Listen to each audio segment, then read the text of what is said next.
అందరికీ నమస్కారం. నేను మీ గంటి ఉష. నా మిత్రులకి, శ్రేయోభిలాషులకి అందరికీ కూడా శుభాభినందనలు తెలియజేసుకుంటున్నాను. మాఘమాసం వస్తోంది ఎల్లుండి నుంచి. ఏమిటి మాఘమాసం ప్రత్యేకత అంటారా? మాఘమాసంలో మనకి గుప్త నవరాత్రులు జరుగుతాయి. అంటే మాతంగి దేవిని, అంటే సరస్వతిని, రాజశ్యామలని పూజిస్తారు. ఈ మూడు దేవతలు ఒకటే అనుకోండి. అయితే మాఘశుద్ధ పంచమి నాడు శ్రీ పంచమి అని అంటారు. ఆ రోజున సరస్వతీదేవి పూజ చేయడం, పిల్లలకి అక్షరాభ్యాసం చేయడం అన్నది చేస్తారు. ఆ రోజున కనుక అక్షరాభ్యాసం అయిన వాళ్ళకి విశేషమైనటువంటి విద్యలు అబ్బుతాయి, అలాగే జ్ఞానం కూడా ఉంటుంది అన్నది పెద్దలు చెప్పిన మాట. అలాగే మాఘశుద్ధ సప్తమి నాడు రథసప్తమి చేస్తారు, అది సూర్యారాధన. అలాగే సూర్యారాధన ఎందుకో తెలుసు కదా, శరీరం ఆరోగ్యానికి. ఎందుకంటే ఆరోగ్యమే మహాభాగ్యం అన్నారు కాబట్టి ఆరోగ్యం ఉంటే చాలండి. మన పని మనం చేసుకోగలిగితే ఎంతో హాయిగా ఉంటుంది. అది భగవంతుడు సూర్యనారాయణమూర్తి, ప్రత్యక్ష నారాయణుడు ఇస్తాడు. తర్వాత మాఘపు ఆదివారాలు, మాఘమాసంలో వచ్చేటువంటి ఆదివారాలలో కూడా విశేషించి పాలు పొంగించి సూర్యనారాయణమూర్తికి నైవేద్యం పెడతారు. ఎలా? పాలు పొంగించి బియ్యము, బెల్లము, ఆవు నెయ్యి వేసి పరమాన్నం చేసి నైవేద్యం పెడతారు. అలాగే మాఘమాసంలోనే మాఘ పౌర్ణమి నాడు విశేషమైనటువంటి పూజలు చేస్తారు, సత్యనారాయణ వ్రతాలు కూడా చేసుకుంటారు. ఇంతేకాకుండా మాఘమాసంలోనే మనకి మహాశివరాత్రి వస్తుంది. ప్రతి మాసంలో వచ్చేది మాస శివరాత్రి అయితే మాఘమాసంలో వచ్చేది మహాశివరాత్రి. మహాశివరాత్రి విశేషం ఏమిటన్నది ఎంతోమందికి తెలుసు.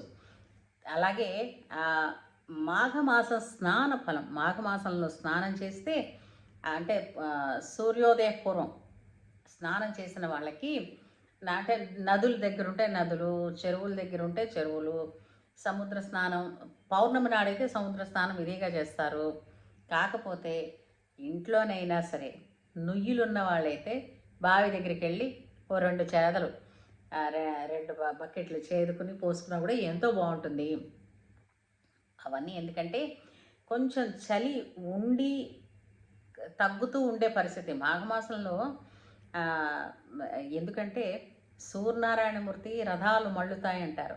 దానివలన ఈ శీతల గాలి నుంచి కూడా అందరూ కూడా ఉష్ణోగ్రత వైపు, అంటే వేసవి వైపుగా పరుగులు తీస్తూ ఉంటాం.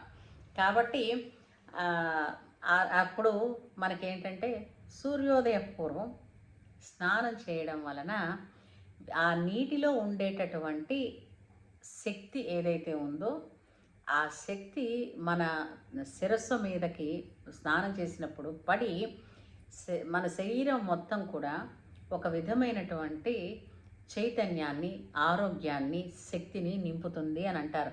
అందుకు మాఘమాసంలో స్నానం, విశేషించి రథసప్తమి నాడైతే అర్కపత్రం, అంటే జిల్లేడు పత్రాన్ని తల మీద పెట్టుకుని దాని మీద ఒక రేగు పండు పెట్టుకుని స్నానం చేయడం వలన బుర్రలో ఉన్న మట్టి పోతుందిట చెప్తూ ఉంటారు. అంటే ఏంటంటే అర్కపత్రము ఎందుకన్నామంటే సూర్యనారాయణమూర్తిని ఆ శక్తిని పీల్చుకునేది జిల్లేడు ఆకు. ఆ జిల్లేడు ఆకు తల మీద పెట్టుకుని స్నానం చేయడం వలనట కొన్ని మందకొడితనాలు ఏవైతే ఉన్నాయో అవన్నీ పోతాయని చెప్పి శాస్త్రజ్ఞులు చెప్తున్నారండి. కాబట్టి మాఘమాసం వస్తోంది, ఎల్లుండి నుంచి అందరూ ఆ ఫలితాలు పొంది ఆరోగ్యాన్ని పొంది హ్యాపీగా దీర్ఘాయుష్వంతులై బాగుండాలని, అందుకు నేను మీకు ఈ విషయం గురించి చెప్పాలని వచ్చాను. అందరూ కూడా ఈ విషయం తెలుసుకుని మరి మాఘమాసాన్ని ఉపయోగించుకుందామా? అంటే మాఘమాసంలో చేయవలసినవి వీలైనన్ని మాత్రమే చేసి అపారమైనటువంటి ఆరోగ్య సంపదని మూట కట్టుకుందామా? సరేనా? మరి ఉంటాను.